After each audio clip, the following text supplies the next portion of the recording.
donc j'ai le grand plaisir d'animer cette table ronde. Les remerciements ont été déjà faits, mais ceci dit, je tenais quand même à vous remercier d'être venus si nombreux. Collègues, professionnels, étudiants, je vois des étudiants de Master 1 qui déjà sont une perspective de relève pour l'année prochaine, et puis évidemment la promotion de Master 2 de cette année qui ont été formidables tout du long. La journée hors pause, c'est un projet pédagogique avant tout. C'est un projet pédagogique qui est stressant, qui est chronophage, qui est angoissant, mais pour autant qui est extrêmement riche sur le plan humain. Et je tiens à les remercier pour tous les bons moments que nous avons passés ensemble.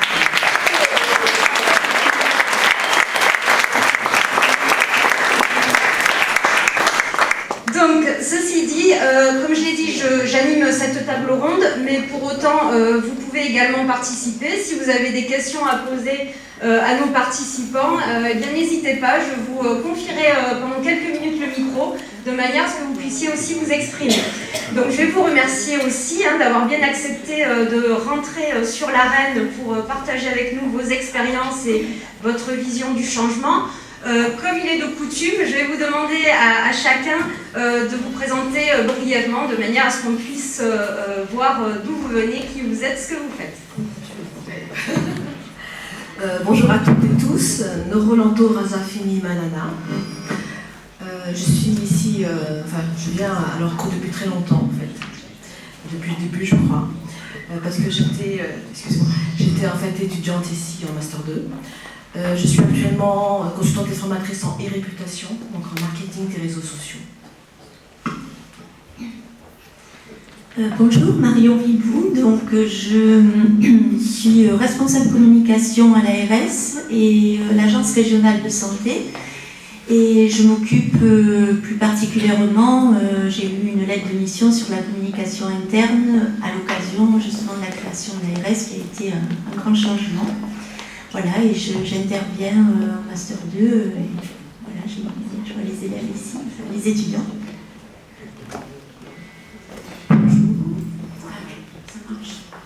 Sophie Cornu, je suis chargée de communication pour le RSI Languedoc-Roussillon.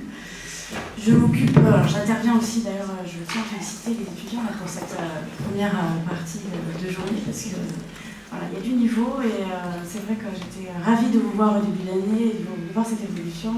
Voilà, ça fait plaisir de voir les étudiants qui sont peut-être un jour mes homologues. Donc voilà, bravo, j'en profite.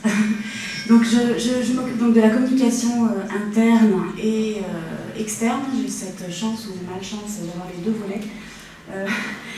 Pour le régime social des indépendants, donc qui est la protection sociale obligatoire des artisans, des commerçants et puis des auto-entrepreneurs maintenant. Voilà, donc sur la thématique du changement, peut-être que ce micro-là c'est mieux. Je ne sais pas si ça a fonctionné. Il faut l'allumer dessous également. Il y a moins de souffle. Donc sur la thématique de changement, effectivement, donc nous, le RSI, on est issu d'une fusion de 3 régimes. Voilà, c'est un petit peu un sujet qu'on a connu et qu'on connaît encore, puisque après le changement, des fois aussi, on peut verser dans la crise. Donc moi, ça va être... Alors en ce moment, c'est plutôt ce versant-là que je connais. Voilà. Merci Sophie. Alors je voudrais aussi me joindre à Sophie en félicitant les étudiants. Je trouvais ça exceptionnel, vraiment. C'était très très bien, le niveau était excellent.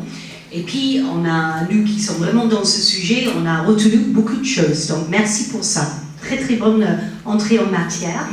Alors moi je suis Clara Hart, je suis présidente du groupe ACBILO et présidente de Facero également. Donc c'est les 2 casquettes qui sont là aujourd'hui, on va dire. Et le changement pour nous en entreprise aujourd'hui est une évidence, mais ça a été très bien dit tout à l'heure. Hein. C'est vraiment c'est notre pain quotidien, on va dire. Et justement, on va parler en plus en détail, mais ACBILE est une fusion que j'ai effectuée en début d'année. Mon entreprise était ILE. On a fusionné avec un concurrent. Je pensais jamais faire ça, franchement. Si on m'avait posé la question il y a 2 ans, j'aurais dit non, c'est pas possible, pas mon bébé à moi, avec un autre, non. Eh bien oui, voilà. Donc le changement, c'est pour une entreprise, c'est tous les jours, c'est tout le temps. Et c'est très bien d'avoir fait ce séminaire sur ce sujet-là. Merci. Alors bonjour, moi c'est Virginie Rodriguez, la directrice donc, de Facero. Je suis ravie d'être à côté de ma présidente. Donc oui, moi aussi, un grand bravo à ces étudiants parce que c'était très pro, c'était précis, c'était inspiré. Il y avait du fond, vous avez aussi réussi à décliner ça d'une manière vulgarisée mais pas simpliste. Un grand bravo.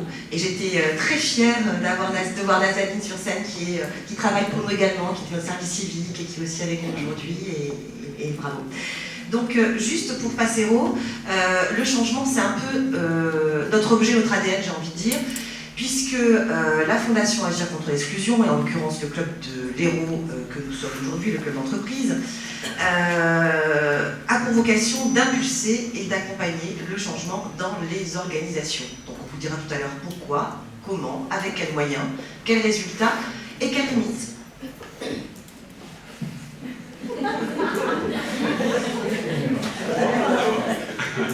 Vincent Nolot, donc directeur de la communication de la ville de Castelnau-le-Lez, donc je suis la version masculine de cette table ronde, si j'ai bien compris. J'ai appris ce matin que je devais intervenir.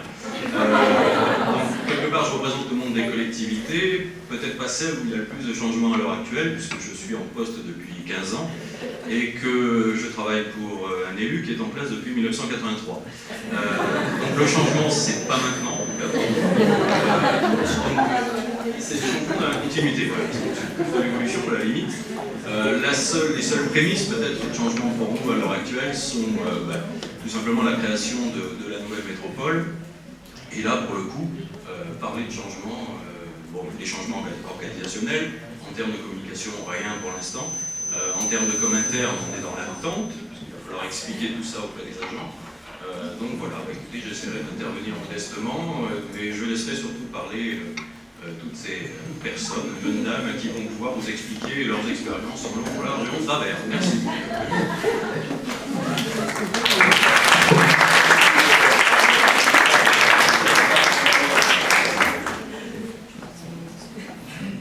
Bon, on va peut-être commencer. Nous sommes ravis de vous aider l'enquête et les résultats de l'enquête et que la présentation vous ait plu. Et justement, à ce sujet, est-ce qu'il y a des éléments spécifiques qui vous ont interpellé, qui ont suscité la curiosité, avec lesquels vous avez adhéré concernant l'enquête en réaction à chaud? Est-ce qu'il y a des choses, des points spécifiques qui ont attiré votre attention? Oui, alors je m'associe à mes collègues, hein. C'était très intéressant, d'autant plus que moi j'ai retrouvé dans le cadre du travail que je fais beaucoup d'éléments dans le cadre de l'accompagnement au changement. Il y avait juste un petit point qui paraissait un peu théorique, c'est quand on parle actuellement énormément de tous les nouveaux outils, etc. Et on parle souvent de l'immédiateté de la communication.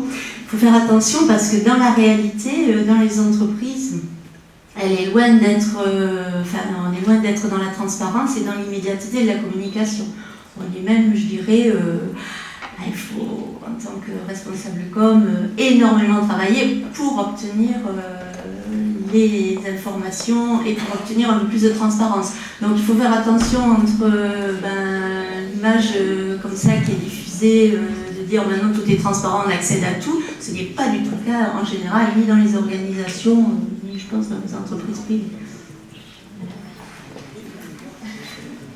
Donc, pas d'autres réactions? À la limite, moi j'adhère complètement à ces trois thématiques que vous avez développées, le changement de normes, de forme et de symbolique. Je me retrouve mais complètement là-dedans. C'est pour ça que vraiment ça a été l'idéal en entrée en matière. Et je pense qu'aujourd'hui, en entreprise, on doit réfléchir comme ça, même. C'est comme ça nous permet d'avoir presque un système de management un peu intégré. Et ça nous aide, parce qu'on a tendance toujours en entreprise à prendre les petits bouts, voilà, la communication un petit peu, comme a dit Marion, ou d'autres sujets. Si on réfléchit, changement de normes, changement de forme, changement de symbolique, là, on a tout. Et ça nous permet de mieux s'organiser. Donc, j'ai beaucoup aimé cette approche. Merci. Et justement, là, donc ça a été dit dans l'enquête, Gérard l'a souligné également ce matin, on est effectivement dans des définitions du changement qui sont très situationnelles, qui sont liées au contexte, qui sont liées au vécu. C'est d'ailleurs pour ça qu'on a décidé et qu'on a choisi de vous réunir, puisque vous avez à la fois des profils similaires, mais aussi dans des environnements qui sont extrêmement différents. Est-ce que chacun d'entre vous, vous pouvez nous dire, chez vous, comment vous vivez le changement? Qu'est-ce que le changement pour vous aussi? Comment vous l'abordez? Donc moi, en fait, mon environnement, il est très numérique. Parce que, le trois quarts du temps, je travaille sur Internet. Et c'est ce que j'apporte, en fait, aux entreprises. Et en fait, ce que j'essaie d'apporter aux entreprises, c'est justement ce qu'en fait, vous avez dit en conclusion du changement symbolique, c'est une approche complexe sur la co-construction de l'information, des pratiques, et en fait avec un support numérique. Hein, c'est mieux? C'est mieux? On m'entend là? Et c'est vrai que, vous le disiez bien, en fait c'est aussi un comportement qu'il faut bien comprendre, c'est un changement permanent. Et ça, c'est vraiment la grande nouveauté dans l'entreprise. C'est que rien n'est stable et qu'il faut toujours en fait être dans l'innovation perpétuelle. Et ça, vraiment, je pense que c'est ce qui en fait, perturbe les salariés et même en fait, le management. Parce qu'on n'est plus sur une stabilité, on n'est plus sur un continuel, on est vraiment sur une innovation permanente. Et comment tu toi et les autres peut-être, mais comment tu expliques ce besoin d'innover en permanence? Est-ce que c'est un besoin profond, ou est-ce que c'est un besoin un peu superficiel d'être à la page, de concurrencer Alors, c'est pas, on va dire, c'est pas superficiel, c'est en fait, c'est induit avec la complexité, on va dire, de notre environnement social, en fait, de l'écosystème économique et social. Il y a beaucoup d'exemples d'entreprises qui ont changé parce qu'elles étaient en difficulté. Et comme elles ne voulaient pas, en fait, entre guillemets, faire un plan social, elles se sont dit, nous, on doit changer en interne. Donc, qu'est-ce qu'on apporte, en fait, de différent pour rester, en fait, ensemble, pouvoir, en fait, continuer l'entreprise? Et c'est là qu'ils ont décidé, par exemple, de donner, on va dire, plus de responsabilité aux salariés. Et les salariés aussi ont eu du mal, en fait, à se dire, nous, d'habitude, on nous dit quoi faire. Et en fait, on leur a dit, non, maintenant, c'est vous qui allez, en fait, proposer des idées et changer. Parce que c'est comme ça qu'on va, nous, en fait, se renouveler. La question, c'est ça, c'est que l'emprise, en fait, de la crise, du changement, on va dire, économique, fait qu'il faut que les entreprises se renouvellent. C'est pas forcément, il faut innover absolument. C'est un renouvellement qui va se faire, en fait, en continu, pour que l'entreprise, en fait, perdure, pour que les salariés, en fait, apprécient toujours d'être là dans l'entreprise.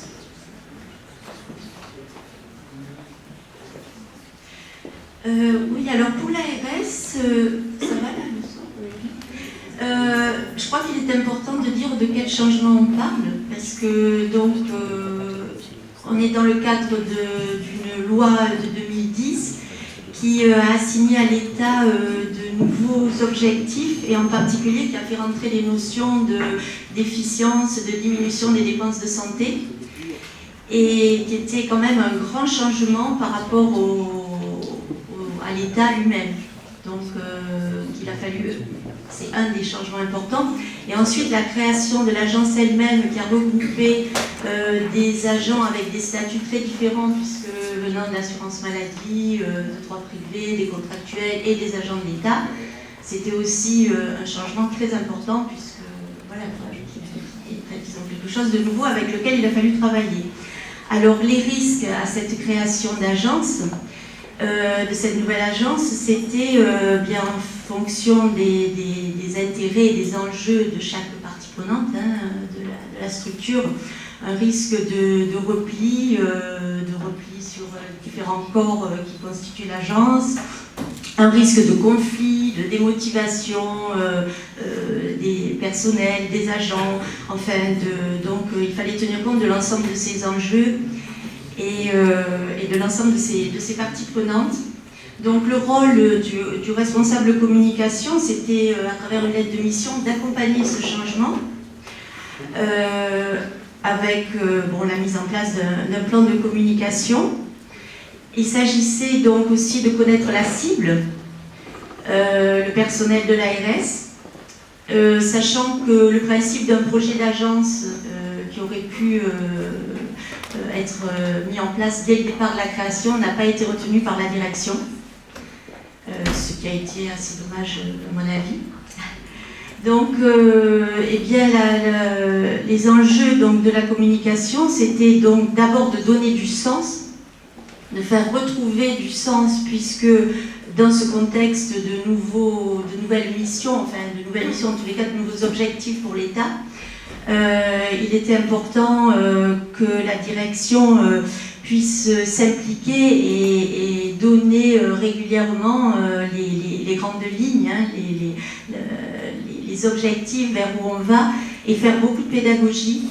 Donc tout ça, ça relève évidemment du domaine de la communication. Un deuxième point très important, c'était tout ce qui concerne la reconnaissance au travail, alors qu'il ne relève pas directement de la communication au sens cellule de communication, mais qui relève de la communication dans le rôle des managers. Et donc là, bon, bien entendu aussi des services RH.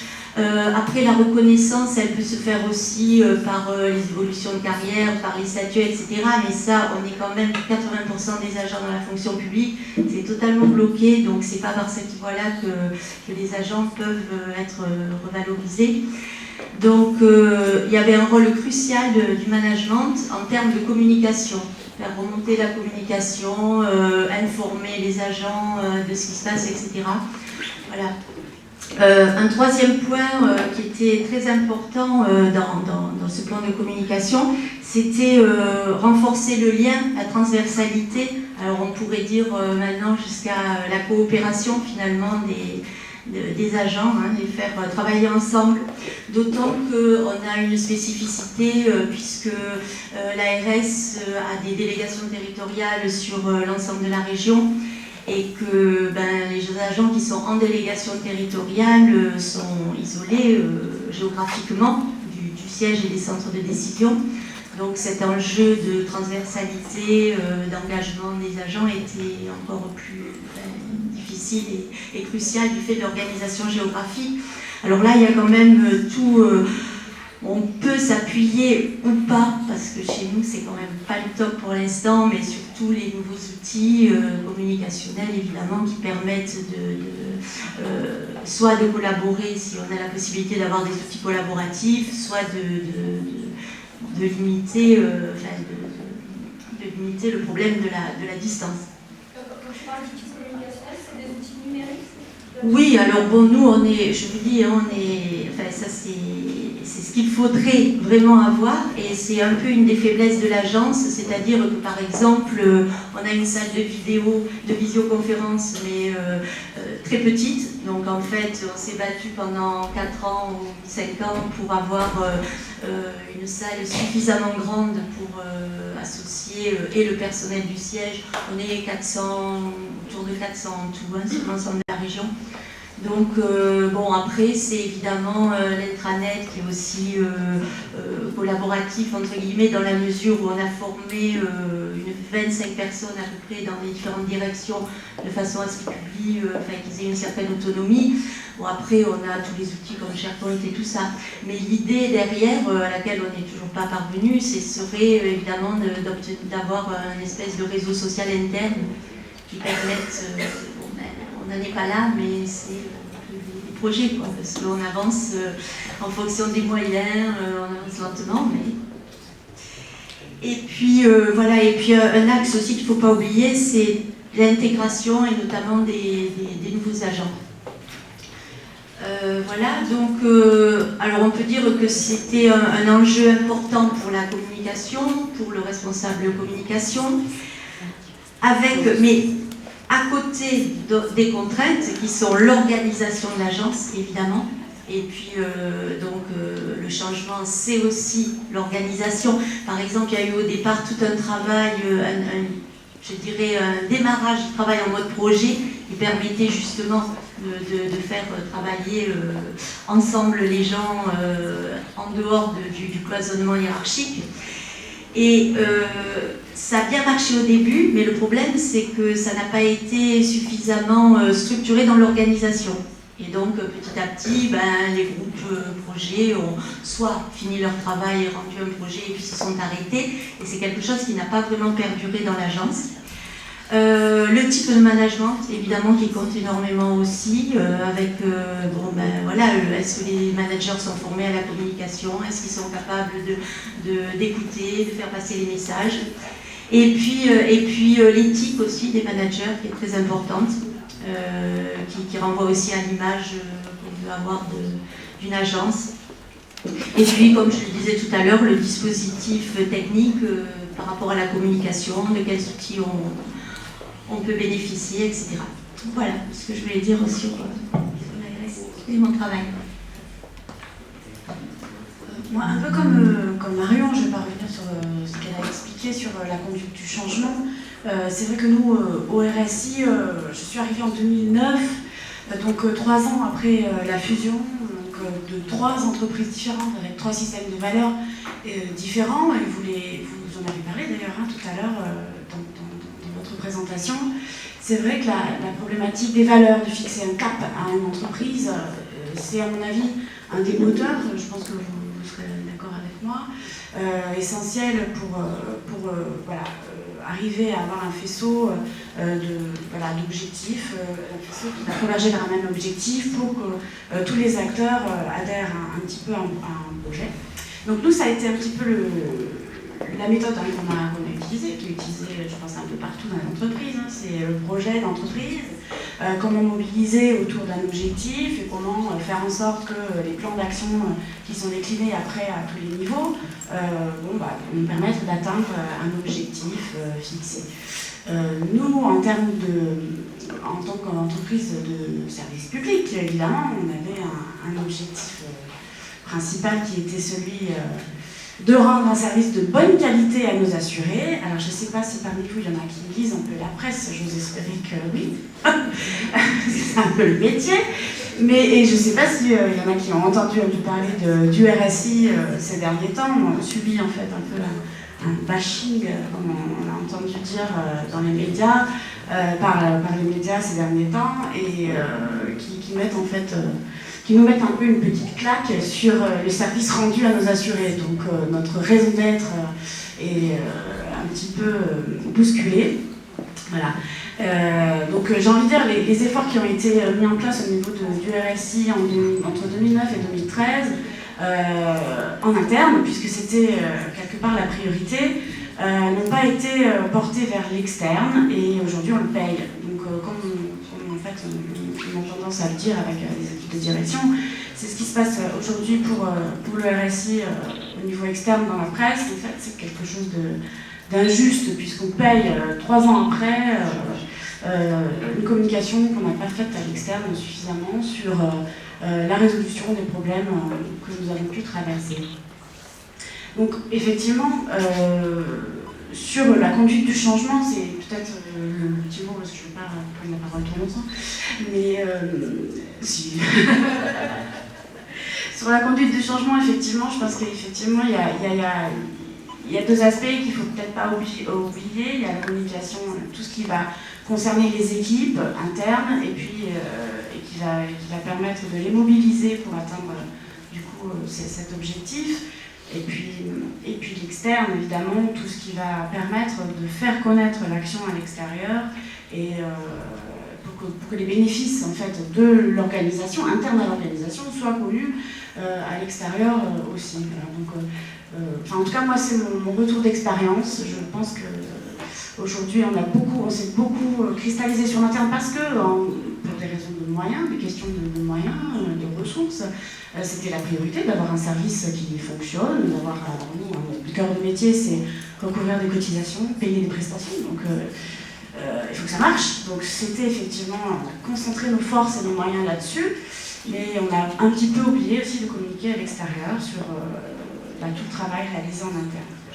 Et aujourd'hui, on le paye. Voilà. Donc, là, le changement d'aujourd'hui, c'est d'arriver à communiquer sur ce qu'on a fait pour améliorer le service, même si évidemment il n'est pas parfait, mais je pense qu'on n'est pas la seule administration qui fait des erreurs, qui n'a pas un service. Voilà, c'est un peu comme la SNCF, on n'entend jamais le train qui arrive à l'heure. Mais contrairement à ce qu'on peut lire,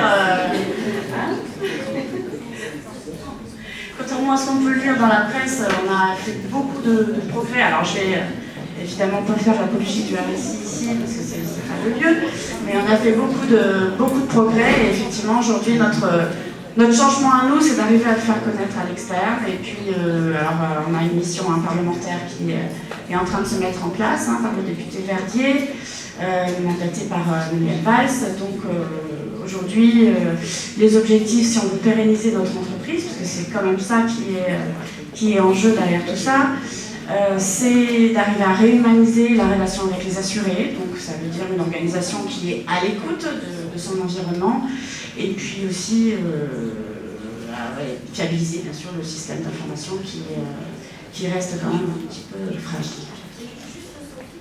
J'ai une question qui me intéresse. Est-ce que, à ton sens, bon, je sais que c'est beaucoup plus complexe que ça, mais est-ce que les changements que vous avez subis ont dérivé vers cette crise médiatique finalement pour qu'on ait récupération?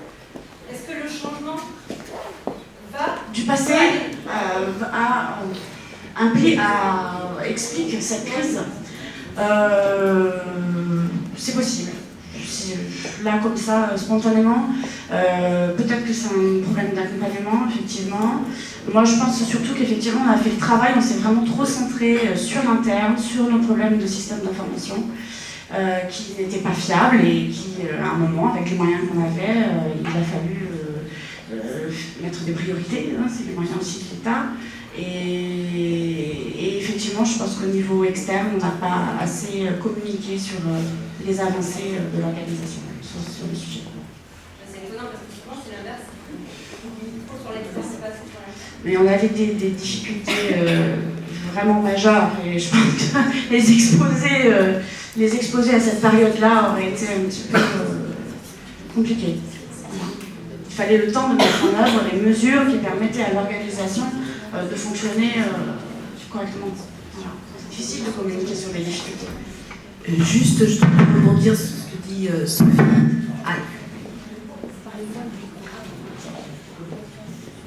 Juste pour rebondir sur ce que tu disais, Sophie, il y a aussi un élément qui est très nouveau et qui est très important, c'est la transparence. La transparence. C'est-à-dire que maintenant, cette transparence, en fait, on la retrouve un peu partout. Et pour une entreprise aussi, il faut qu'elle soit transparente, qu'elle ait une communication transparente pour pouvoir, en fait, justement, développer cette relation de confiance avec l'interne et l'externe.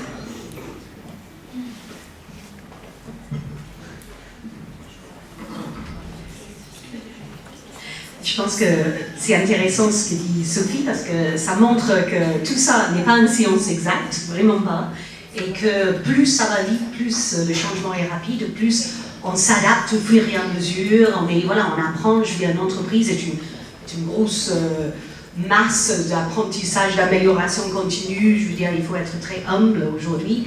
Et ce que tu décris, je trouve, est parfaitement en ligne avec cette idée-là. Voilà. Là, on apprend quelque chose, la prochaine fois, on l'appliquera, on sera mieux, on se sera amélioré. Et plus ça va vite, plus on est obligé de faire ça. Donc je pense que ça, justement, ça fait partie des atouts aujourd'hui. Pour mener une entreprise, il faut avoir cette capacité-là à ne pas s'effondrer si ça ne va pas, si on n'a pas bien fait les choses. Au contraire, de le tourner à notre avantage pour l'après. Voilà, c'est un très bon exemple, je trouve. Alors, chez nous, bon, et là, je coiffe la casquette ACD-ILO en tout cas, pour commencer. J'ai toujours voulu avoir une entreprise différente des autres. Donc, depuis le début, mon entreprise était basée sur une notion de l'homme et la femme au cœur du dispositif. Donc, l'économie au service des femmes et des hommes. C'est pour ceux et celles qui connaissent le CJD, le Centre des jeunes dirigeants, c'est tout à fait cette lignée-là. Et je pense que tout ça m'a beaucoup aidé à être dans une démarche proactive, basée sur l'innovation, la créativité. Depuis de longues années, on a une cellule créativité-innovation où on aborde toutes les problématiques de l'entreprise par ce bout-là. C'est tout à fait cette idée-là. No problems, only solutions, voilà, ok, il s'est passé ça, mais qu'est-ce qu'on peut faire pour que ça arrive plus, comment, etc. Voilà, donc chez nous, c'était un petit peu dans l'ADN de la société, depuis longtemps, ainsi que le côté RSE, qui a été très bien décrit par NASA, cette idée vraiment qu'une entreprise doit s'occuper du social et même du sociétal. Voilà, donc tout ça, Virginie va le développer, mais chez nous, ça a été, depuis le départ, c'était le but pour nous, n'est-ce pas? Je vais le développer. Comme ça. On va se dedans. Donc, voilà, pour nous, c'était ça l'entreprise.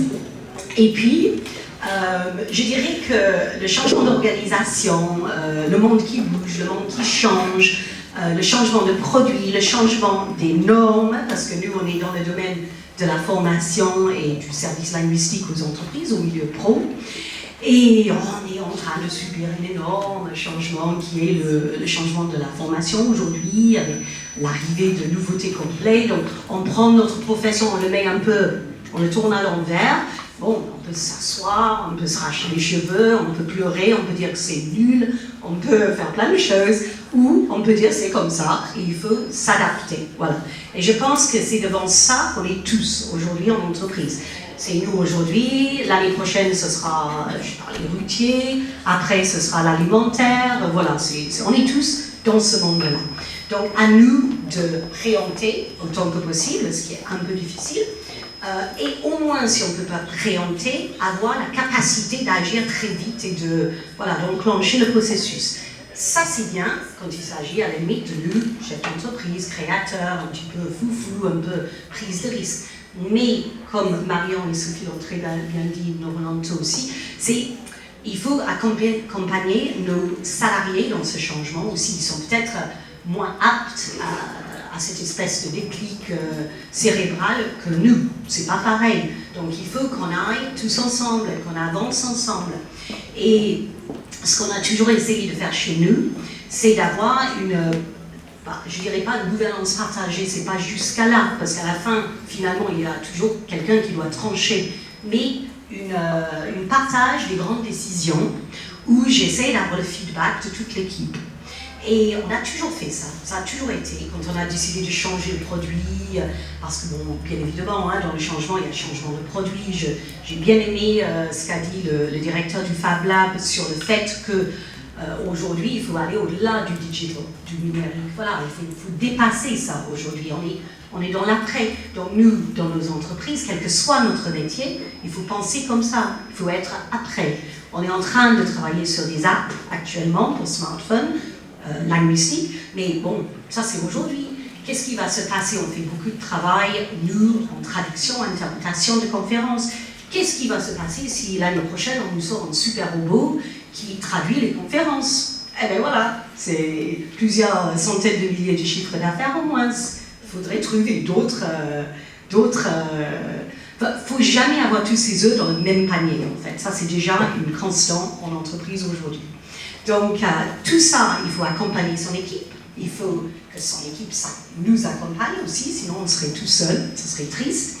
Et il faut vraiment partager ces grandes décisions avec tout le monde pour avoir l'adhésion de l'équipe et pour amener à bout et à bien nos projets. Alors, nous, donc, on a avancé de cette manière-là, et puis, au bout d'un moment, je me suis dit, on est quelques concurrents sur les mêmes marchés, tout le monde casse les prix, tout le monde tire vers le bas. Et si on s'allie, si on travaillait ensemble intelligemment, est-ce que ce ne serait pas une bonne chose? Et tout de suite, l'idée germe et je vois ça avec mon équipe. Alors, bien évidemment, au début, on a dit, restés quand même, les mêmes que moi, très, très honnêtement. Explicité, on en parle, on discute entre nous, puis on avance, on commence à connaître l'entreprise qui nous intéresse, etc. Puis petit à petit, tous ensemble, on prend la décision d'y aller. Et je pense que nous aujourd'hui, si ça se passe bien, on est en plein dedans là, fusion des deux équipes, etc. Si ça se passe bien aujourd'hui, c'est parce que l'équipe a été dedans dès les prémices du projet. Et je pense que ça aujourd'hui, c'est absolument nécessaire dans les entreprises. Ça a été très bien dit au départ. On partage la vie de l'entreprise, on partage les projets, et il faut aller au bout de cette idée-là. Il ne faut pas que ce soit du greenwashing, on va dire, une jolie idée, mais finalement, qu'est-ce que ça veut dire de manière pratico-pratique. Il faut que ça soit réel. Et je pense que si on fait ça, on évite beaucoup de problèmes. Et puis même nous, on est moins seuls. Les gens vont soulever des loups, peut-être qu'on n'a pas vu. Et ça, c'est bien. Voilà. Donc c'est vraiment comme ça qu'on a travaillé. On l'a fait, on est content de l'avoir fait, ça nous a donné une masse critique qu'on n'avait pas avant, cela veut dire qu'on peut répondre à des appels d'offres qu'on ne pouvait pas aborder avant, etc., etc., etc. Voilà, donc c'est très positif. Les équipes se régalent à travailler avec d'autres professionnels sur exactement le même domaine, donc il y a beaucoup de comparatifs, qu'est-ce qu'on fait bien, qu'est-ce qu'on peut améliorer, etc. Voilà, donc c'est une belle aventure, c'est une belle histoire, encore une fois, il y a 2 ans, j'aurais jamais imaginé faire ça, donc comme quoi on peut tous évoluer. Et aujourd'hui, il faut cette capacité à aller vite, à changer, mais tous ensemble. Voilà, il ne faut pas que ce soit que le chef d'entreprise, sinon ça serait un grand échec. Et juste un tout petit mot sur la diversité. Alors pour moi, la diversité, ça a toujours été, je dirais, presque ce qui nous a fait réussir. Vraiment, j'irai jusqu'à là. Pour nous, ça a été, dès le départ, toute la richesse de notre entreprise, la mise en avant de cette belle diversité. Attention, la diversité, c'est toutes les diversités. Diversité d'âge, bien sûr, diversité de genre, n'est-ce pas? C'est bien, c'est très rare hein, ce qui se passe ici aujourd'hui, hein, parce que généralement, c'est plutôt le contraire, pire encore. C'est du métier, c'est du métier. Donc, et diversité bien sûr d'origine, de cursus, personnes en situation de handicap, c'est une énorme richesse pour une équipe, une énorme richesse. Donc voilà, tout ça, j'y crois beaucoup, je pense que les entreprises doivent absolument y aller, c'est important, parce qu'aujourd'hui, c'est ce qui fait la richesse d'une entreprise qui gagne et qui a cette performance et cette rapidité d'adaptation. Donc j'y crois beaucoup. Puis, dernier petit mot, l'internationalisation. Alors, il faut que les entreprises aujourd'hui aient un œil vers l'extérieur. C'est extrêmement important. Il faut avoir cette capacité à imaginer qu'on puisse aller à l'international. L'Afrique nous attend, il se passe énormément de choses, il faut oser. Et je pense que si ça se passe difficilement sur notre continent, sur l'Hexagone aujourd'hui, il faut que les entreprises aient cette espèce de curiosité et cette idée de prise de risque pour aller à l'international. Ça, c'est très important. Aujourd'hui, ce n'est pas le sujet, mais il ne faut pas l'oublier. C'est derrière tout ce qu'on fait en entreprise aujourd'hui. Merci. Claire, j'avais une question pour qu'on puisse visualiser. Votre structure, elle comprend combien de personnes? Alors aujourd'hui, nous avons en permanent, nous avons en fait 18 permanents. Et nous sommes dans ce métier où on a beaucoup de personnes en freelance sur la traduction, l'interprétariat et même la partie formation. Donc nous avons à peu près, je dirais, 150 personnes qui travaillent en freelance, donc l'équivalent d'une quinzaine de temps plein, si on réunit tout ça, et 18 permanents sur les métiers support, on va dire, et sur la production aussi, en traduction, interprétariat et formation. Alors, qu'est-ce que je dois dire déjà? Donc, alors, changement et RSE peut-être. Hein. Donc voilà, comment est-ce que le changement peut être... Alors, nous, effectivement, FACE Héros accompagne les entreprises d'une manière générale à pouvoir effectivement améliorer leurs pratiques en matière de responsabilité sociale au sens large, sociale et sociétale. Alors, petit témoignage de ce que j'ai pu voir du changement sur ces sujets-là et ensuite en interne également. Ce que j'ai pu voir par mon expérience dans des entreprises, je vais prendre 3 exemples en fait. Pour moi, pourquoi est-ce que je promeus le lien entre la RSE et le changement? Bon, déjà parce que c'est mon fonds de commerce, non, c'est surtout, surtout parce qu'en fait, de ce que j'ai pu voir, j'ai eu 3 expériences dans 3 entreprises dernièrement, où ces entreprises ont fait appel à nous parce qu'elles étaient face à un changement contraint. Et il était très difficile pour elles, en interne et en externe, de faire réellement, de décliner ce changement en interne, de le faire accepter, de le valoriser. Et effectivement, une des clés a été la RSE, au sens large, avec après des zooms particuliers. Donc ces 3 entreprises, c'est GDF Suez, Orange et Nicolas. Alors Orange, c'était la première, où j'ai eu l'occasion d'intervenir à Paris en 2009 au moment des suicides, de la vague des suicides. Et en fait, ils ont fait appel à nous, donc à l'époque j'étais à la Fondation FAS, ils ont fait appel à nous puisque lorsqu'il y a eu cette série de suicides, ce drame en interne dans l'entreprise, c'était un drame qui était lié aussi aux problématiques de changement, liées à l'évolution de l'organisation, qui était passée effectivement d'une organisation purement publique, où des personnes devaient monter sur des poteaux et avaient une mission d'intérêt général qui était effectivement de pouvoir faire en sorte que toute la France puisse être reliée par le téléphone, des personnes qui étaient là, qui étaient plutôt ce qu'on appelait les seniors, donc des personnes qui avaient plus de 45 ans, 50 ans, pardon, et non, c'est pas toi qui dis ça. Non, c'est à moi que je dis ça. Non, c'est pas toi. Je dis pardon à la salle. Je dis pardon à la salle. Pardon, monsieur. Et donc...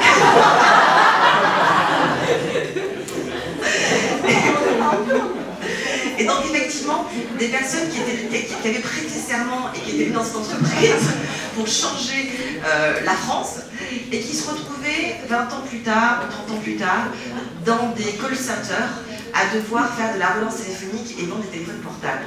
Avec effectivement une entreprise qui était passée, encore une fois, de l'intérêt général à l'intérêt financier de quelques actionnaires. Et donc, on a fait appel à nous pour effectivement travailler sur ces problématiques de ces seniors-là et travailler sur comprendre vraiment ce qui leur est arrivé et essayer de trouver des leviers pour pouvoir effectivement à la fois faire évoluer la systémique de l'organisation et également faire évoluer ces personnels. Donc, c'était vraiment faire le lien. Donc, la RSE a été là un levier pour que les personnes puissent effectivement communiquer. Deuxième point, c'était chez GDF Suez, après la fusion entre GDF et Suez. Pareil, 2 mondes totalement différents. Et là, on est intervenu et on a co-construit avec eux la politique RSE pour faire en sorte que, tout simplement, les ex-Gaz et les ex-Suez puissent se parler. Et là, c'était en 2010-2011. Puisqu'effectivement, au moment de la fusion, il y avait tellement un écart en termes de valeur entre les 2 structures que même si l'organisation était performante, et même s'il y avait un cas performant, mais les gens ne se parlaient pas. Et mettre en œuvre un processus de responsabilité sociale de l'entreprise, créer des espaces d'échange entre les collaborateurs. Troisième point, c'était Nicolas, chez qui on est encore aujourd'hui. On était chez eux depuis 2013-2014. Et c'était parce que Nicolas voulait justement se dégager de l'actionnariat de Suez Environnement et donc prendre une nouvelle place sur l'échiquier et effectivement aller chercher de nouveaux marchés. Et là, c'est un point de vue commercial. Et c'est effectivement ce point de vue commercial où Nicolas a souhaité qu'on intègre la RSE directement dans la politique stratégique de l'organisation. Alors, qu'est-ce que ça a apporté? Effectivement, cet échange et ces définitions de valeurs, donc dans les 3 entreprises que je viens de citer, la valorisation de l'existant, puisque la RSE aussi, on parlait de greenwashing, de social washing, on disait que souvent la RSE, c'est de la com et ça sert à ça. Ben ouais, ok, mais c'est d'abord ça. Et c'est très bien de valoriser en interne ce qui est fait, valoriser d'abord pour les collaborateurs et pour l'externe. Et troisième point, effectivement, c'était effectivement de décloisonner le service, puisque la responsabilité sociale de l'entreprise et le changement apporté par cette RSE va effectivement faire travailler ensemble à la fois les services qualité, à la fois les services commerciaux, évidemment la RH, évidemment les services corps comme clé et comme ciment de ce changement, les services financiers, les services des achats, voilà. Donc effectivement la RSE dans ce cas-là décloisonne et fait travailler les gens entre eux. Donc ça c'était juste pour changement et RSE. Et pour conclure, de notre... et après je te passe la parole parce que je sais que tu n'en peux plus. Et pour conclure très rapidement, effectivement, de par mon expérience de conseil d'entreprise, j'ai pu relever 6 clés du changement dans les organisations, qui peuvent à la fois effectivement être déclinés à la RSE, mais par tout changement, quel que soit le changement. La première clé que j'ai pu voir émerger, c'est l'engagement. Voilà. L'engagement est la première clé du changement. Quoi qu'on fasse, s'il n'y a pas un engagement fort de la direction, qui est formalisé par une politique, qui est ensuite expliqué aux collaborateurs, et surtout aux managers, qui sont souvent les freins. Les managers de proximité, c'est le frein le pire du changement. Je expliquerai pourquoi après. Enfin bon, je expliquerai pas, c'est trop long. Mais en tout cas, donc en tout cas, effectivement, d'abord, l'engagement. Et encore une fois, là, la communication sous toutes ses formes, que ce soit une communication classique, interne, externe, est vraiment la force de réalisation de cet engagement. Donc l'engagement du dirigeant. Sans engagement du dirigeant, point de changement. Ça ne sert à rien de se fatiguer à faire quoi que ce soit, point de changement. Deuxième point, la co-construction. Si ce changement n'est pas accompagné dans sa déclinaison par une co-construction avec l'ensemble des parties prenantes internes et externes, cela ne sert à rien. Troisième clé, l'adaptabilité. Il faut toujours que l'entreprise, effectivement, puisse se dire « j'ai souhaité, j'ai écrit cette stratégie de changement », mais il faut sans arrêt mettre en place des zones de retour sur expérience pour pouvoir effectivement re-questionner sans arrêt ce changement et se dire que peut-être le mieux est l'ennemi du bien et qu'il faut effectivement travailler l'adaptabilité sans arrêt. Troisième clé, quatrième, l'accompagnement. Effectivement, tout changement, s'il n'est pas accompagné, alors accompagné, c'est via de la formation, de l'explication, des lettres de mission, toutes sortes de choses. S'il n'est pas accompagné, ce changement ne pourra s'inscrire dans la durée. Enfin, les deux derniers, le cinquième, le partage. Et là, c'est là où rentre la communication. Si ce changement n'est pas partagé durant toutes les phases de changement, ce changement, effectivement, sera mal compris et il y aura des freins. Puisque le premier élan de l'homme, c'est malheureusement pas Eros, c'est Thanatos. C'est-à-dire que l'homme a d'abord peur de tout. Donc l'homme, de fait, a peur du changement. Si ce n'est pas lui qui l'induit, s'il est subi par autrui, l'homme a peur du changement. Donc il est normal d'accompagner l'homme dans le changement, sinon l'homme sera contraint de refuser ce changement-là, d'une manière passive ou active. La passivité est la pire. Excuse-moi, Virginie, est-ce que je me demandais, quand tu parles de partage, oui. Ça se concrétise comment, par exemple? Alors, le partage se concrétise comment? Par la communication. Donc effectivement, le partage, c'est peut-être communiquer au fil de l'eau les différentes étapes, là où on en est du changement. Et ça, même si on ne peut pas tout dire un petit peu de choses au fur et à mesure. Voilà, c'est vraiment communiquer au fil de l'eau le changement. Expliquer pourquoi. Souvent, les choses arrivent. En tant que manager, j'ai 35 collaborateurs au sein de Facero. Et donc, parfois, on est pris par le temps, parfois, on court partout, parfois... et j'oublie souvent de communiquer le pourquoi du comment auprès de mes équipes. Alors, je me prends à chaque fois dans les dents, souvent en DP d'ailleurs. Et donc voilà. Donc effectivement, si on oublie de communiquer le pourquoi du comment, évidemment, les personnes seront dans la résistance. Donc oui, c'est la communication.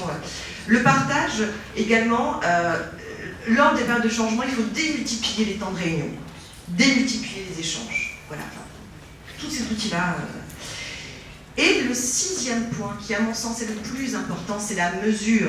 Si on ne mesure pas avant, pendant, après, régulièrement le changement, on ne pourra dire à quel point ça a été super de mettre en place ce changement. Donc, d'où ce que disaient tout à l'heure les étudiants, les labellisations, les choses comme ça. C'est très important de mesurer le changement. Donc voilà, et enfin... la tendance qu'il faut avoir lorsqu'on met en place le changement, il faut que le management se mette en vulnérabilité. La vulnérabilité est une force. La vulnérabilité en entreprise, c'est effectivement c'est comme le roseau, c'est se plier mais ne pas casser. Voilà, donc c'est tout ce que je voulais dire. J'ai dit, et c'est à vous, cher monsieur. Merci. Oui, moi j'imagine. J'ai essayé donc, en écoutant tout ce qui a pu être dit, qui était très intéressant, de voir quelle expérience je pouvais éventuellement vous faire bénéficier.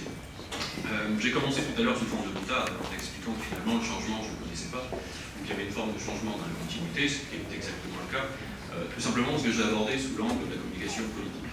donc le temps politique. Donc en effet, il y a une stabilité politique qui permet de dérouler un projet pour lequel le magistrat a été élu. Donc ça, c'est une forme de stabilité qui, quelque part, nous fait induire le changement auprès de notre territoire et des citoyens de notre territoire, où on déroule ce qui a été prévu, et puis on l'adapte en fonction de l'actualité et de l'évolution, j'allais dire, générale de la collectivité. Le deuxième temps, et peut-être le plus large, qui lui peut, et qui m'a conduit, entre guillemets, à vivre et à conduire des changements, à mettre en place des changements, c'est le champ de la communication publique. Donc là, au sens large, c'est-à-dire en termes de citoyens, d'administrés, d'usagers, etc. Donc là, j'allais dire, on est passé d'un mode de collectivité qui était relativement stable, surtout les communes en termes de collectivité, mais d'autres collectivités plus récentes ont dû, j'allais dire, à la fois exister, créer leur existence, justifier leur identité, puis après dérouler leur champ. Nous, on avait l'avantage, finalement, ah oui, désolé, je ne peux pas faire l'un et l'autre, d'être sur une notion de collectivité avec une forme de stabilité sur le territoire. Ça me fait perdre le fil. Tout ça pour dire que finalement, moi j'ai toujours considéré que finalement j'avais deux publics internes, enfin, deux coms internes à mener. La com interne stricto sensu auprès des 350 agents qui constituent le personnel municipal de la commune, et ceux que j'appelle mon public interne externe, c'est-à-dire mes citoyens. On est sur un territoire défini par des frontières quasi inamovibles, on a 16 350 habitants, et à partir de là, il nous faut soit conduire un changement qu'on souhaite induire par une action politique, soit, entre guillemets, prendre en compte le changement qui est induit par les subis, par nous, vis-à-vis de l'exigence des citoyens, administrés, usagers. Exigence en plus qui est, sans doute par le phénomène des nouvelles technologies, de ce rapport à l'information, à la circulation de l'information, on est face à des usagers, des administrés qui sont de plus en plus exigeants. Et donc à nous d'adapter en permanence à la fois les services proposés, donc là on est plus sur des notions de stratégie politique, de management de la collectivité, mais aussi au niveau pur comme on est amené à adapter en permanence nos outils de façon à répondre à ces nouvelles exigences qui passent par le côté de la moindre question d'obtenir une réponse la plus rapide possible et la plus complète, bien entendu. Donc, quelque part, nous, on se retrouve en externe, à mettre de nouveaux outils qui permettent donc de créer de nouveaux champs, soit d'expression ou de remontée d'informations, et derrière, qui induisent des changements de comportement par la petite porte. C'est-à-dire qu'à force de solliciter en permanence tel ou tel service pour exiger des formes de réponse ou d'action de façon à répondre à la demande citoyenne, on les amène à faire évoluer leur propre pratique. Voilà ce que je voulais dire, moi, sur citoyenneté, citoyen. Après, je crois que les nouveaux enjeux pour nous, mis à part l'évolution lente, mais toujours dans le temps et en fonction de l'actualité des collectivités, c'est celle qui est imposée par le temps des réformes actuellement, entre celles qui sont annoncées, qui n'aboutissent pas, entre celles qui aboutissent et qui ont des changements. Enfin bref, on se retrouve nous face à une forme d'incertitude qu'on doit justifier et expliquer auprès de nos agents, sachant que le citoyen en lui-même, que ça soit ville, métropole, CG, région, lui s'en fout. Très concrètement, il cherche une porte d'entrée, il cherche des réponses à ses questions, il cherche une action, et quelque part il ne cherche pas plus loin, même si on essaye nous en permanence d'expliquer que chaque collectivité a des compétences, qu'elle ne peut pas aller contre le fait qu'elle ne puisse pas exercer ces compétences-là. Elle peut éventuellement jouer, c'est ce qu'on fait de plus en plus au médiateur, vis-à-vis d'une autre collectivité pour obtenir soit une réponse, soit un service, soit l'évolution d'un service. Mais bon, le citoyen là-dessus ne l'entend pas forcément. Lui, ce qu'il souhaite, c'est qu'il y a un problème, il y a une réponse. L'échelon de proximité, par définition, c'est la commune et la mairie, donc on va plus facilement à sa mairie qu'au conseil régional, général ou ailleurs, et on pose des questions, on veut des réponses. Donc c'est là-dessus où on doit en permanence expliquer en interne, oui, une forme de changement, puisqu'en plus tout est mouvant. On a vu que bon, petite région deviendra grande. Maintenant, savoir quelle en sera la tête, ça c'est notre histoire, même si des pistes sont en train de se dessiner. Donc de nouvelles incertitudes là aussi apparaissent. Donc tout ça, il va falloir à un moment donné l'expliquer. Actuellement, ce qu'on vit, et on a eu il y a 15 jours, 3 semaines, une réunion à la métropole de tous les responsables com, la question que j'ai posée, c'était, bon, Depuis le 1er janvier, vous exercez de nouvelles compétences, que vous nous avez récupérées, entre guillemets, je pense à voirie, je pense à d'autres choses. Vous les exercez, enfin, vous les avez, on les exerce pour vous pendant 1 an, et puis au bout d'1 an, vous êtes censé en récupérer la totale gestion. Sauf que derrière, pour nous, ça implique un transfert de personnel, un transfert de charges, donc pour les charges financières, ça c'est le service financier qui va gérer la direction générale. La DRH va devoir gérer un transfert de personnel qui pour l'instant ne se résumera qu'à un transfert papier, un transfert de statut, c'est-à-dire que la personne travaillera toujours physiquement à Castelnau et à la mairie, mais dépendra de la métropole. Et que le collègue de bureau d'à côté, vraisemblablement, lui sera toujours municipal. Donc imaginez ce que ça peut commencer déjà à induire dans le comportement et dans la réflexion des agents. Ouais, toi tu vas passer métropole, tu as des avantages qu'on n'a pas, on n'a pas les mêmes primes, on n'a pas les mêmes, etc. Et c'est déjà en train d'apparaître, et on l'a ressenti, et j'avais une discussion pas plus tard qu'hier avec la directrice des services techniques, où plusieurs de ces agents, puisque c'est eux essentiellement qui sont pour l'instant concernés, se posent des questions sur leur avenir. Nous on va rester municipal, lui il fera la même chose que moi, mais il va gagner plus, etc. Donc on voit bien qu'à un moment donné, il va falloir accompagner tout ça, favoriser justement le meilleur changement possible, sauf que très franchement, à l'heure actuelle, la com interne n'est pas une spécialité. Alors là, je parle de ma collectivité, mais je pense qu'on peut généraliser à beaucoup de collectivités. Il n'y a pas de service dédié, contrairement, je pense, au conseil général ou à la région, où on a un responsable com interne, etc. À l'heure actuelle, c'est quelque chose qu'on exerce bon an, mal an entre la direction générale, la DRH et moi-même, sachant que je suis quasiment le seul à essayer d'impulser, ne serait-ce que de tenir à jour et de respecter les délais de parution d'un journal interne. Donc vous voyez bien qu'on en est quand même assez loin de tout ça. Donc le risque, et je le vois se dessiner assez facilement, c'est que finalement le changement sera conduit de façon très hiérarchique et très descendante. Ce sera une note de service qui expliquera qu'un tel bascule à la métropole, point barre.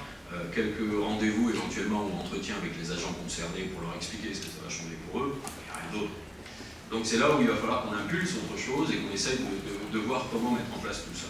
Donc le fait que la métropole soit sensible, puisque la responsable de com interne a expliqué travailler justement et réfléchir à ça, nous permettra, j'espère, d'utiliser à la fois des outils et leur propre expérience pour la mettre en place auprès de nos propres agents. Voilà. Le temps passe malheureusement très vite, c'est très intéressant. Peut-être qu'il y a une question dans la salle. Peut-être que vous voulez réagir, poser des questions, intervenir.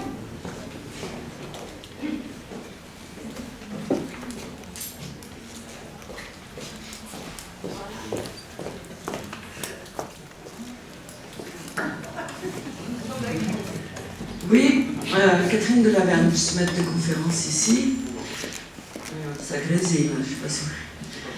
J'ai une question à poser à tous les membres de la table ronde. Vous avez parlé tous du changement, de comment l'accompagner, etc. Également, les étudiants ont parlé des valeurs. Et moi, j'ai une question à vous poser. Est-ce qu'il n'y a pas une injonction au changement permanent ? Est-ce que sur quoi on s'appuie? Est-ce qu'il n'y a pas au contraire à se poser et à réfléchir? Qu'est-ce qu'on veut changer et sur quoi on s'appuie pour le changer? Donc, est-ce qu'il n'y a pas donc aussi à mettre ensemble la permanence et le changement?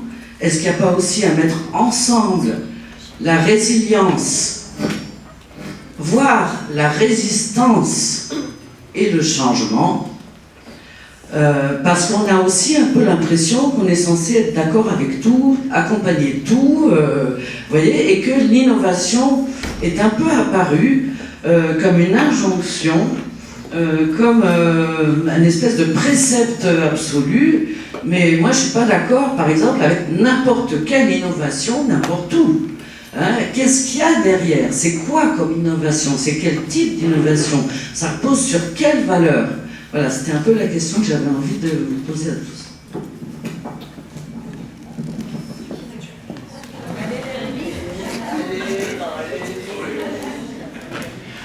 Bon, Catherine, je suis tout à fait d'accord avec toi. C'est vrai que c'est pour ça que souvent, quand j'interviens auprès des étudiants, j'essaie de distinguer la notion du temps, parce que je trouve qu'elle elle est assez parlante, à la fois entre des temps administratifs, des temps politiques, des temps financiers, des temps... Tout un ensemble de temps qui finalement viennent se chevaucher et créer nos rétro-planning en gros, et nous permettent, nous, temps de communication, de se positionner. J'essaye toujours à la fois de répondre au maximum tout en ne répondant pas totalement. C'est-à-dire qu'à un moment donné, il faut ménager en effet un temps politique et un temps citoyen qui sont dans l'ultra immédiateté, où il faut qu'en gros, une fois que le projet est décidé, il faut que le lendemain il soit fait. Et pour le citoyen, une fois la question posée, il faut que la réponse soit faite. Donc je suis, moi en tout cas, en permanence en train d'expliquer qu'il va falloir faire différemment. C'est-à-dire qu'on va devoir en effet accompagner le projet ou le projet de changement, tout simplement, au quotidien, auprès des différents publics qui constituent une clientèle, entre guillemets, nos cibles, pour employer des termes de code général. Mais pour moi, c'est indéniable. Tout simplement déjà parce qu'en tant que collectivité, on repose, les valeurs sont intrinsèques à la notion de collectivité, c'est l'intérêt général et le service public. Donc rien que ça déjà à expliquer, c'est pas forcément des valeurs faciles, puisque à l'heure actuelle on est plutôt sur à la fois une crise de la représentation politique et une crise ça peut être des élites ou des administrations. On a l'impression qu'à part dépenser de l'argent public, en gros on fait rien d'autre. Et c'est là où en permanence il faut communiquer sur le fait d'expliquer ce qu'on fait. Ce qui constitue finalement notre socle de valeurs au sein d'une République. Qu'est-ce que la République? Chaque fois qu'on aborde des questions d'école, de changement concernant l'école, c'est ce qu'on fait. Voilà, donc c'est vrai qu'on est amené, c'est pas la parano du communicant, c'est la schizo peut-être des communicants, je ne sais pas, mais en permanence à prendre ces différents temps et à essayer de trouver le temps le plus juste possible pour accompagner et expliquer le changement quand il y a changement. Merci, je suis là. Simplement. Éventuellement. Oui, allez-y. Il nous reste 5 petites minutes. Je voulais juste. Effectivement, Catherine, le changement, il est important de se questionner sur le sens du changement, bien évidemment. Question re-questionner le sens. Il suffit pas, il n'est pas question de changer pour changer, il n'est pas question d'innover pour innover. Malheureusement, aujourd'hui, et là je parle beaucoup pour les entreprises et les PME, le changement est une question de survie. Et c'est plutôt plus une adaptation à un contexte externe complexe qu'un changement profond. Bon, voilà. Et là, effectivement, c'est le dirigeant qui doit s'adapter sans arrêt. Et le rôle du dirigeant, c'est lui de s'adapter sans cesse, de prendre le changement sans cesse, l'opportunité de l'innovation, mais de protéger ses équipes pour que, pour eux, effectivement, le changement soit là quand il a besoin d'être là et vraiment accompagné. Et parce que le changement est facteur de stress. Et parce qu'aujourd'hui, le stress généré par le changement et ce rythme endiablé, effectivement, est énorme. Et en psychologie sociale, on avait effectivement bien étudié ça. Et on s'était aperçu qu'aujourd'hui, notre capacité cognitive humaine n'est pas adaptée au rythme de vie imposé, notamment par les nouvelles technologies, etc., etc. Donc ça, c'est une réalité. Et quand on parle de j'ai beaucoup aimé quand tu parlais de résilience. Effectivement, aujourd'hui, il faut être résilient face au changement. Effectivement, il y a la permanence, il y a la résistance, mais la résilience est importante, puisque se poser la question du sens, s'adapter, oui, mais faire effectivement de cette contrainte de changement une opportunité. Dernière petite précision. Juste pour dire, oui, alors là tu parles plutôt d'une entreprise du secteur privé. Alors dans les administrations, enfin dans les organismes publics, ça se passe un petit peu différemment quand même, puisqu'on obéit à des lois, des réformes, etc. Donc en fait, je pense que tu posais la question sur la marge de latitude un peu du communicant. Alors c'est sûr que si on est communicant dans un organisme public et qu'on doit accompagner le changement, on va l'accompagner, on va pas dire, on va pas se mettre en porte-à-faux, ça n'aurait pas de sens.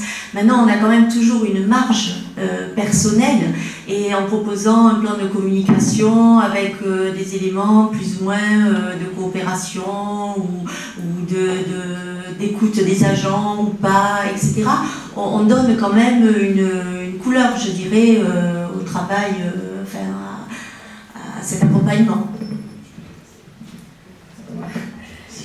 Oui, parce qu'on est un peu du coup sur le même secteur, toutes les deux.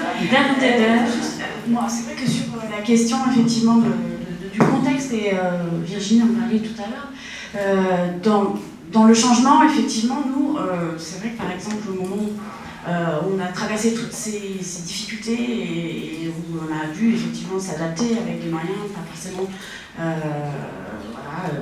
présents, le message qu'on a essayé de faire passer en interne, c'était de dire que voilà, aujourd'hui, le secteur public s'inscrit dans un contexte qui est mouvant et qu'il faut s'adapter, qu'il faut faire le deuil de la stabilité quelque part, et que c'est l'enjeu de chacun au niveau individuel de trouver le moteur et de faire en sorte de se dire que voilà, ça bouge, c'est normal et c'est une norme. Voilà, de considérer en fait l'évolution, l'adaptation comme quelque chose de normal, et pas de se dire au secours, comment on va faire, il faut se dire voilà, la continuité, la stabilité aujourd'hui avec les évolutions, les nouveaux médias, etc. Elle est plus compliquée à trouver. Je vous remercie. Dernier mot, oui. En fait, moi, je vais donner plutôt une approche stratégique. En fait, normalement, une entreprise, c'est comme un corps vivant, c'est organique. Et elle suit, on va dire, un cercle, un vertueux stratégiquement. Elle fait de la veille. Donc, c'est-à-dire qu'elle doit en fait vérifier que, par exemple, son activité rentre bien dans son écosystème et qu'il n'y a pas des concurrents qui sont en train d'attaquer, et ainsi de suite. Et elle regarde les signaux faibles et en fait, après, elle analyse ce qu'elle voit en fait dans son écosystème. Et c'est là que l'on se pose. Voilà. C'est un temps où on se pose, on analyse les choses. Après, il faut se décider. Voilà, il faut se décider, en fait, s'adapter en fait, à la situation en fait, qui on va dire, surgit, qui peut être justement une crise, qui peut être en fait une association, comme en fait la fusion de deux entreprises. Et là, on fait justement cette notion de résilience, parce qu'il faut s'adapter, il faut en fait s'approprier un changement qu'on va être obligé de faire. Donc, on met en place cette résilience. Et après, on met les choses en place. Et de nouveau, on se remet en veille et on écoute en fait de son écosystème. Et je pense que suivre ce cercle vertueux justement stratégique permet en fait de mettre en place ces innovations qui sont en effet, comme on a tous dit ici, toutes dit, sont en fait un peu, on va dire, obligatoires pour la survie de l'entreprise. Dernière intervention, s'il vous plaît. Parfait. Super rapidement. On revient dans le monde du privé, mais j'ai vraiment beaucoup aimé cette question, Catherine, parce que tout y est. Pourquoi on fait ce qu'on fait? Et je pense que très souvent, dans la vie en général, dans la vie privée, dans la vie pro, partout, on fonce sans fixer des objectifs. Et je pense que ce qu'il faut, c'est dire pourquoi on le fait, quel est notre objectif, pourquoi on fusionne, pourquoi on fait de la croissance externe, pourquoi, etc., etc. Quel est le but? Et qu'est-ce qui est négociable et qu'est-ce qui ne l'est pas? Nos valeurs sont non négociables, ils doivent l'être. Pour faire ça, il faut déjà avoir cité et fixé ses valeurs. Donc voilà, je pense qu'il faut avoir très clairement fixé ses valeurs, après fixer ses objectifs, expliquer, communiquer et être très clair ce qui est non négociable. Et si on fait ça, on peut avancer. Merci beaucoup.